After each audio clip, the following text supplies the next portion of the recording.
someone will finish first degree petroleum engineering.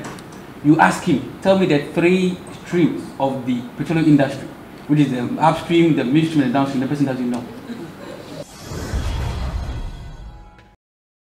Again, like Luke said, it's that first degree is nothing.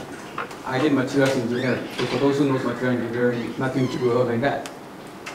The nearest materials engineer course that you link with is mechanical, or a bit of chemical because we studied together, electrical property.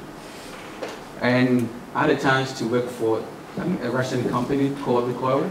So I had to study masters in petroleum engineering. I did 2 actually, one from Russia and one from Norway. 2016, I think 2014, 2016, there was a turmoil in the oil and gas industry as we experienced in the COVID time. I mean, you go to the office and every day one engineer is sacked, and that's obviously, it's why it is a petroleum industry, and these engineers are being fired, but they're keeping the economics and finance guy. I asked my HR, why are you firing the engineers and keeping the finance guy? He said, this is not an engineering company, this is a business and shit. I said, all right. Then I decided to do PhDs or masters, an MBA in finance. But then I remember I had a first class in my program, and being the first black African to have first class in my university, they gave me a scholarship. So I thought, okay, they're going to do petroleum economics and finance as a PhD. It was tough. I remember I failed my entry exam. But because my company was ready to pay, then I now moved from the government budget to the company budget. When I was finishing, I was the best student in the PhD class. I resigned from Lukoil 2016 back in Dubai, went to Moscow, finished it, and came back to Ghana. And this question back even in Houston, last week I was in Houston for a conference. So people asked me, so many Ghanaians I met there, schooling and then everything, that, oh, but why did you go back home? I said, I went back home because I remember that all these 8 years, 9 years still of Ghana, traveling around the whole world, my country needs it. So let me go back and then serve my nation. So I remember I came first, I walked to GMPC to meet Kiki Sabo. Kiki Ambako said, with your CV, you do better at Petroleum Commission. I said, okay. So in my presence, he called I went to Petroleum Commission. They with me at the time. I was very active with SP because I was very active in SP back in Europe. I was even at last year, 2016, I took the first level in prestige research in the whole world, 2015. And I came back in the same day, but in Ghana, I'll say it in that way, you know. So I think that when SP was now collaborating with the Petroleum Commission, so we were invited to Takari to review the local content policy, that's the LI 204, which is something that we are trying to bring to the mission drafting now. SP in Ghana made me find the value of coming back to Ghana. So I was able to lobby to bring the whole SP board from, the international board from US, Canada, first time in Africa. And we hosted them in Ghana, so I can testify to that. And they still remember those days. And because Nigeria wanted to take it, said Nigeria is not secure. Come to Ghana. We give you visa on arrival, don't worry. No wahala going to embassy. And that was a very good thing. And now, talking about moving from petroleum engineering to commercial. So what am I doing commercial? After finishing my PhD 2017, I had a chance to work for the Croatian government in a consultancy base. That's when they were trying to do an LNG. So I was the first, I was the project economist for the LNG project. While I was even in Ghana, I was going back and forth to Europe and coming back. Till I found myself in Ghana Gas as a commercial manager in charge of economic risk and planning. So my role is very, very key to Ghana Gas. That is why for 3 years I've never been on leave. Very serious. What do I do? Yeah, you're a client. No, I have my leave approved. But just when I'm about to go, there's something I have to do. Because I form part in 8 committees in the energy industry and energy sector. So we implemented a capital for mechanism. So for those who know, we implemented ESRP, NGC, the Energy Transition Committee, the Glass Master Plan, named them. So Yes, indeed, you have a client. Don't worry. That's why I'm grey, you know. I came to Ghana with black hair, but now I'm white. That is fine. So basically, I determine the tariff that Ghana Gas sets that we charge the ECG and the rest. I determine the revenue. So the ECG increase, I'm part of it. Don't worry, but don't beat me. It's honorable. He understands that we needed it, and you could have even gone further than this. Okay, so. So now we're implementing the quarterly review. So the quarterly review will be paid. Okay. Because for about 4 years you've not had a jam, so it's fine. Then I estimate the budget for the year. So and then the performance as well, and the policy. So all policies in the energy industry, as far as Ghana Gas is concerned, sit on my desk. And then the NGL pricing. So the NGL, the natural gas liquids. So we produce legal. We produce condensate, and we produce also LPG. So as it stands, Ghana Gas contributes 40% of the LPG that we actually consume domestically. Anytime I sit on interviews at Ghana Gas, people fail. Yes. So I'll just have the chat with Sel when I was coming. Our students are not really competitive. They are not learning enough. They are not sacrificing enough. They come with first class. So you take someone in first class, think that the person is so intelligent. Basic questions, the person cannot answer. Someone will finish first degree petroleum engineering. You ask him, tell me the 3 streams of the petroleum industry, which is the upstream, the midstream, and the downstream. The person doesn't know. No, I'm serious. So, didn't bring the rules. Yes, I agree, sir, because they were taught 1 + 2 = 3, but 2 + 1 they are not taught. I'm a lecturer too. I teach at Gimpa, I teach on the Coventry program, so my weekends are also fully booked. Now, I've stopped going for interviews. I've stopped because when I go, I get angry and I leave. If you want a job and you see me there, please pray. But what have we done for the national service people?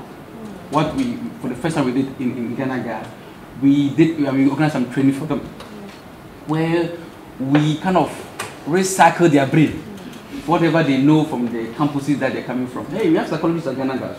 We have everybody at Ghana Gas. I always say this when I'm talking to SPE people. The oil and gas industry is not only for petroleum engineers. They don't know your background though, but I don't think you're a petroleum engineer. Did you do marketing? First degree? No. You see, he's doing marketing. What you're doing is pure business development. So, and I think you mentioned is the interest. For me, I thank God for myself, because I'm that person. I knew that I'll never do well as a petroleum engineer. I did well fine with my modeling, but I knew it was my passion. So when I came back home, I knew I wasn't going for any petroleum duty. I wanted to do policy things, something that has to do with changing the narrative. Now I'll go back to the global energy transition plan. Ghana has a plan now. I'm sure by the next 1 month, Parliament is going to implement it. For those who were at the MPA conference last 2 weeks, I presented it over there on behalf of the minister, and we are going around meeting stakeholders. I believe I'm late because we were summoned at the ministry about that. That's why I came late. I'm sorry. I believe we are almost there. It's coming up. By 2070, you're going to scrap a lot of things. But 2070, you can be alive. You'll be alive. Yeah, I don't know. So, the point is, he said it. What are we contributing to transit? And I always ask this question. You transition from what you have to something that is new. Energy poverty in Africa is huge. More than 50% of us don't have access to energy. Ghana, we are very lucky. Now, when I mention energy here, I'm not talking about electricity. Let's not forget that fuel is also a source of energy. Okay, so this energy transition has to do with electricity, has to do also with the liquid fuels. Okay, now by 2040, we want to now have about 50% EVs or vehicles on CNG. Now when you go to North Africa now, we have almost 80% of their cars on CNG. Thanks to the government, we commercialized the indigenously produced gas from day one. 15 years, Nigeria fled gas. Ghana taught them a lesson. They had the gas. The whole Africa, they had the highest amount of TCS. But they were flaring gas. So they realized that Ghana has made something good from their own gas. As small as it is. So small beginnings. Just as was mentioned, Ghana had that initiative of implementing that policy of using its own natural gas here. As it stands today, gas contributes about 95% of our energy mix. And here, I'm not referring to the electricity market. So we have gas, and we have a bit of renewables from wind, and then AXA on a bit of HFO on their second plant. That's fine. Total has rebranded globally. They're not now Total Petroleum, they are now Total Energy. BP has rebranded. Shell rebranded first for Total. Petrosol, you rebrand whether you like it or not.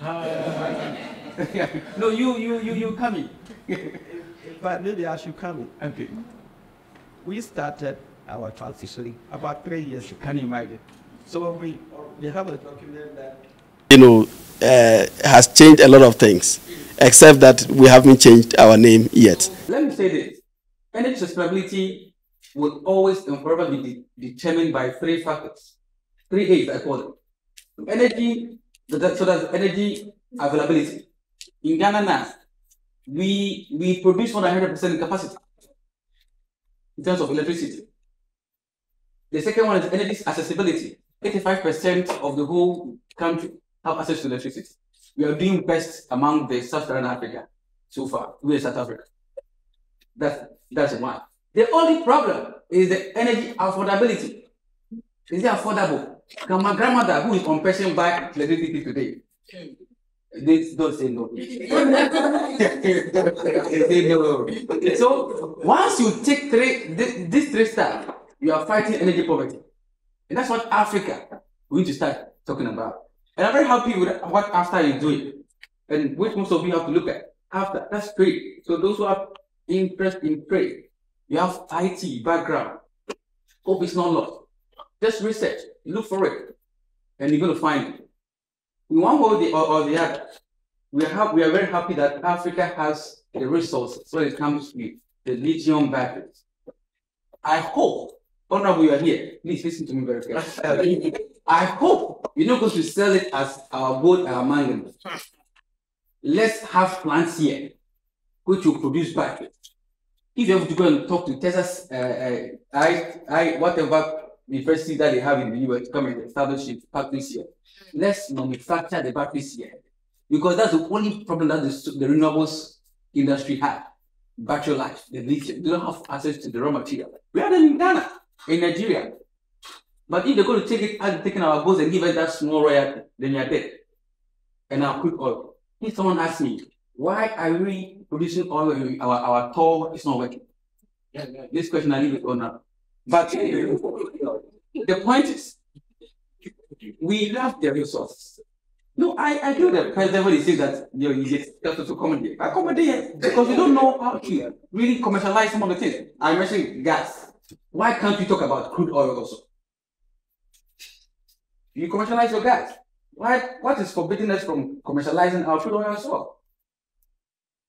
When LPG price escalated, MPA called Ghanaian to look at our benchmark prices. We reduced the LPG price from our trouble, just so we can have a sustainable business. I'm sure you know about that. So if you produce something indigenously, you can control the price. But if it's produced outside, they tell you how much you should buy it. Yeah. So when flat price goes up, petrol will increase from 6 to what? 11. Yes. And once transportation cost increases, everything increases because it's the driving factor of everything. If let's say has to pay 100 cedis for fuel to run consultancy and he's paying 300, she will charge me more, and my psychology is cheap.